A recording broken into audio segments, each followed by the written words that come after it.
శ్రీమద్భాగవత గ్రంథానికి నమస్కారం. నిగమకల్పతరోర్గళితం ఫలం సుఖముఖాదమృతద్రవ సంయుతం పిబత భాగవతం రసమాలయం ముహురహో రసికా భువి భావుకాః. శ్రీసుక యోగీంద్రుల వారికి నమస్కారం.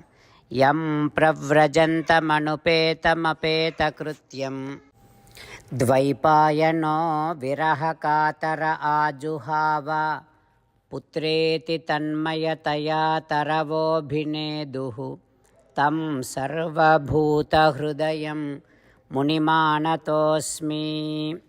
నరనారాయణులకు, చతుర్ముఖ బ్రహ్మకు, సరస్వతీదేవికి, వ్యాసమహర్షుల వారికి నమస్కారం. నారాయణం నమస్కృత్య నరం చైవ నరోత్తమం దేవీం సరస్వతీం వ్యాసం తతో జయం ఉదీరయేత్. శ్రీమద్భాగవతము 5వ స్కంధములో సూత మహాముని శౌనకాది మహర్షులందరికీ ప్రవచనం చేస్తూ ఈ రకంగా చెబుతూ ఉన్నాడు. ఓ మహర్షులారా, శ్రీసుక యోగీంద్రుల వారు పరీక్షిన్నరేంద్రుడికి శ్రీమద్భాగవతాన్ని ఉపదేశం చేస్తూ ఇలా చెబుతూ ఉన్నాడు.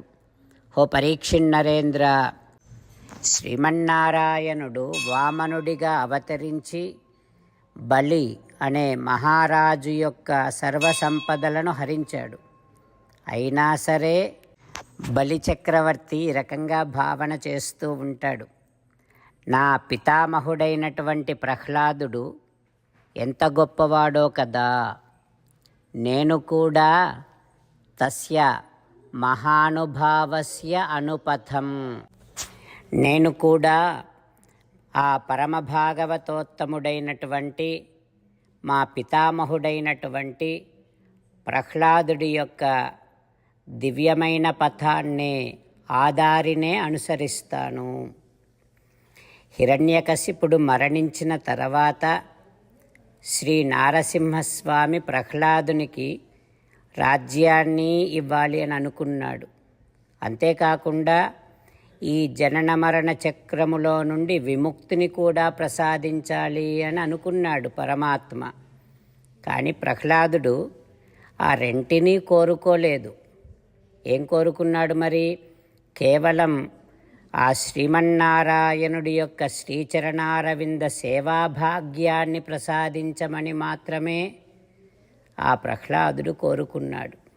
అట్లాంటి మా పితామహుడైన ప్రహ్లాదుడినే నేను అనుసరిస్తా అని బలిచక్రవర్తి నిర్ణయం చేసుకున్నాడు.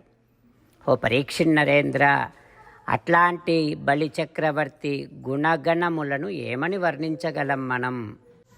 అందుకనే ఆ బలిచక్రవర్తిలో ఉండేటటువంటి భక్తి ప్రపత్తులను గమనించిన శ్రీమన్నారాయణుడు భగవాన్ స్వయం అఖిల జగద్గురు నారాయణో ద్వారి గదా పాణి అవతిష్ఠతే. స్వయంగా దేవదేవుడైనటువంటి శ్రీమన్నారాయణుడే గదను ధరించి బలిచక్రవర్తి ద్వారము వద్ద కాపలాగా నిలబడి ఉన్నాడు.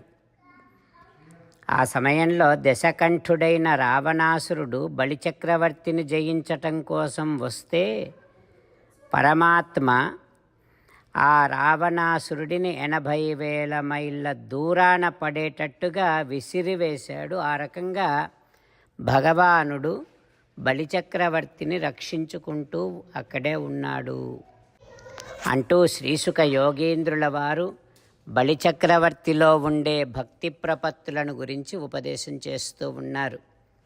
ఆ తర్వాత ఏం జరుగుతుందో రేపు తెలుసుకుందాం. ఓం శ్రీకృష్ణ పరబ్రహ్మణే నమః. ఓం అస్మద్గురుభ్యో నమః. అంతేకాకుండా మనం ప్రతిరోజు శ్రీమన్నారాయణుడికి ఒక 8 పనులు చేస్తాం అని మాట ఇద్దాం. ఎందుకంటే శ్రీకృష్ణ భగవానుడు 18వ అధ్యాయములో 65 నుండి 70వ శ్లోకాల ద్వారా శ్రీమద్భగవద్గీత అంతటికీ సారభూతముగా మనకు 8 పనులు చేయమని చెప్పాడు. అలా చేస్తే చాలు, నేను మిమ్మల్ని అన్ని విధాలుగా రక్షిస్తా అని ప్రమాణపూర్వకముగా ప్రతిజ్ఞ కూడా చేశాడు. అందుకని శ్రీమద్భగవద్గీతను అంతటినీ విన్న తర్వాత అర్జునుడు కూడా చివరకు కరిష్యే వచనం తవ, కృష్ణ నువ్వు చెప్పినట్టే చేస్తా అని అన్నాడు. కనుకనే భగవానుడు అర్జునుడికి అన్ని విధాల విజయాన్ని అందించాడు. మనం కూడా ప్రతిరోజు శ్రీమన్నారాయణుడికి ఆ రకంగానే మాట ఇద్దాం. 8 పనులు చేస్తాం అని మనము మాట ఇస్తే అది అష్టాక్షరీ మహామంత్ర జపము చేసినటువంటి ఫలితాన్ని మనకు ప్రతిరోజు ఇస్తుంది. ఇట్లా మాట ఇవ్వటం కంటే గొప్ప పూజ, యజ్ఞము, తపస్సు మరొక్కటి లేనే లేదు. అందుకని నేను అంటూ ఉంటాను, మీరు మనస్సులో భావిస్తూ ఉండండి. ఈ రకంగా మనము మాట ఇస్తూ ఉంటే శ్రీకృష్ణ భగవానుడి ముఖారవిందములో కలిగేటటువంటి ఆనందాన్ని మనం ప్రతిరోజు దర్శిద్దాం, ఆస్వాదిద్దాం. జై శ్రీమన్నారాయణ. హో శ్రీమన్నారాయణ, నువ్వు చెయ్యమన్నట్టే నేను నిన్నే సంతతము ధ్యానము చేస్తూ ఉంటా. హో శ్రీమన్నారాయణ, నువ్వు చెప్పినట్టే నేను నీ భక్తుడిగానే ఉంటా.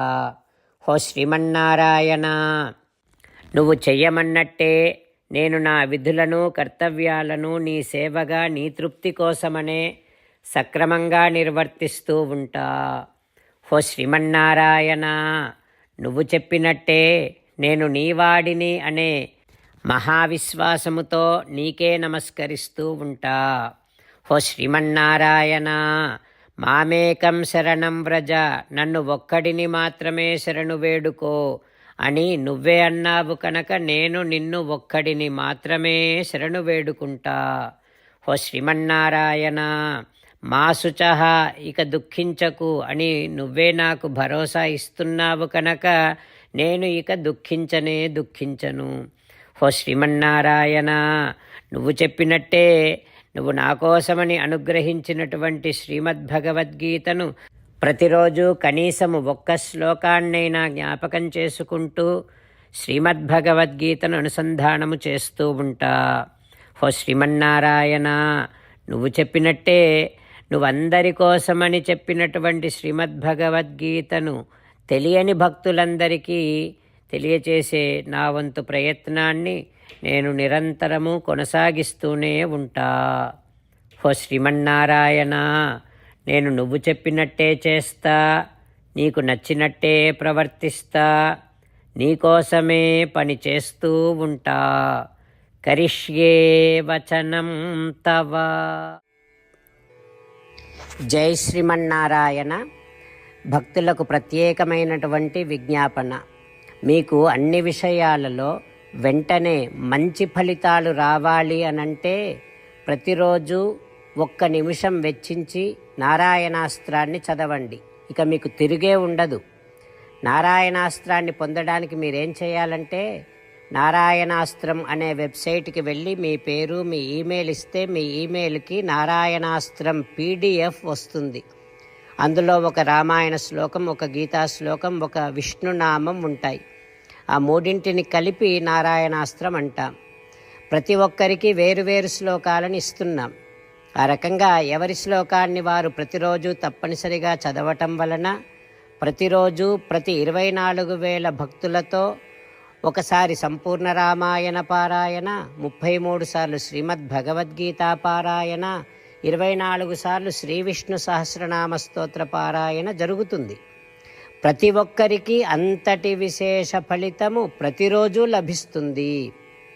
అందుకని మీరు, మీ కుటుంబ సభ్యులు అందరూ ఒక్కొక్కరు ఒక్కొక్క నారాయణాస్త్రాన్ని వెంటనే పొందండి. జై శ్రీమన్నారాయణ.